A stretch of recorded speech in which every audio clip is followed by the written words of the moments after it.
month in to the legislative session, can you summarize your work in each of your committees? Yeah, so I am really grateful to be the Windsor County Senator. So I represent all the way up to Thetford, all the way down to Springfield, Weston, Cavendish, and then all the way around up to Bethel. And transportation issues are impacting every part of our county.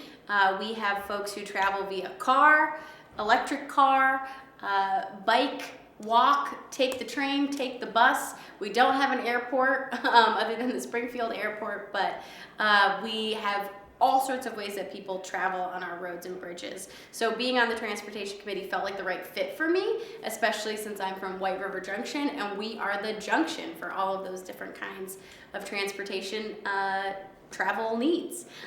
So our committee looks at two big bills. The first is the DMV miscellaneous bill, and then the second is the T bill, which is the big bill when it comes to transportation funding. It's what does all of the budget for the transportation system in our state. And a lot of the work that we're doing right now, the way the Senate works is we get the DMV miscellaneous bill first, and then we pass it over to the House, and then the House works on the transportation bill, and then they pass it over to the Senate. So the transportation budget bill has not come over to us yet, so we're spending time in the DMV miscellaneous bill. There's a bunch of different sections that are more technical corrections, I would say, than they are policy changes.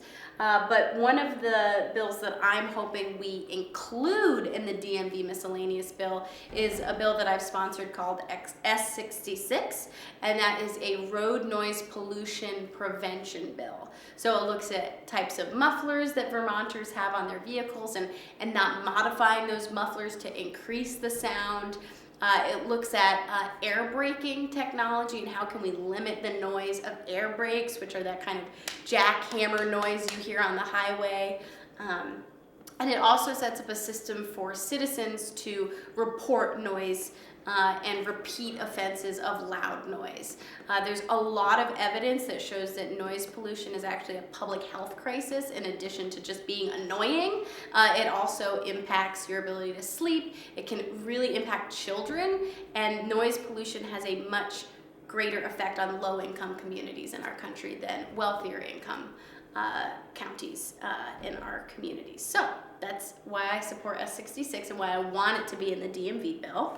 There's also another bill we're working on, S46, which is the bill that would get rid of the purchase and use tax on loggers' vehicles. So the forestry industry, big part of our economy, and they currently pay a purchase and use tax for certain vehicles and equipment that they use that I believe they should be exempted from to support that industry and help them make the transition to better, more efficient, lower carbon emissions equipment. Sometimes they hold on to those older, lower cost vehicles because of the tax.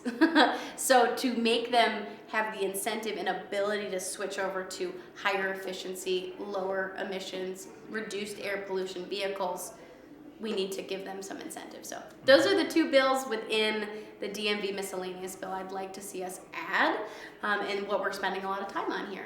So Senate government operations, we look at the whole gamut of municipal regulations. We look at charters. In this session, we've kind of gotten up to a slow start. We haven't taken a lot of bills up yet, but the pieces that we're chewing on right now relate to an executive order that restructured public safety. And whether or not that was something that the legislature should have done versus have it done by executive order. Interesting parallel to some of the federal conversations, but we also talk about what is legal for the executive branch to do compared to what the legislative branch is tasked with doing. And we want to understand if that was done appropriately. And then we've spent some time meeting with stakeholders. One group that has really stuck out to me this year is we heard from the Youth Council, who are the group of young folks who provide recommendations to us as a legislature, trying to frame up how do youth feel about a host of issues. So we heard from them and their desire to not have their commission sunset, meaning it wouldn't go away.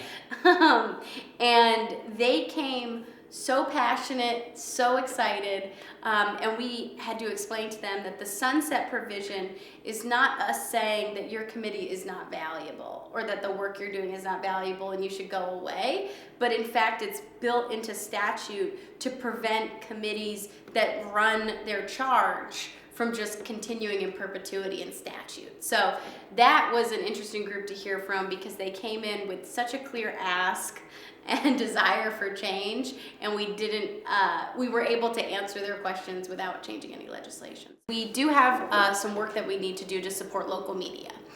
So there has not been a bill introduced yet, but there's two topics when it comes to funding local journalism that we are going to take up in government operations. The first is to hopefully direct the marketing budgets of our state to support local journalism, not in the way that like pick the Valley News over the Boston Globe for advertising, but pick the Valley News over Meta and like ads on a website that is a third-party international company. That's where we're trying to transition to support Vermont journalists. And then the second is funding our local community news organizations like JAM, like you guys, like SAPA TV, to get an additional stream of revenue beyond the cable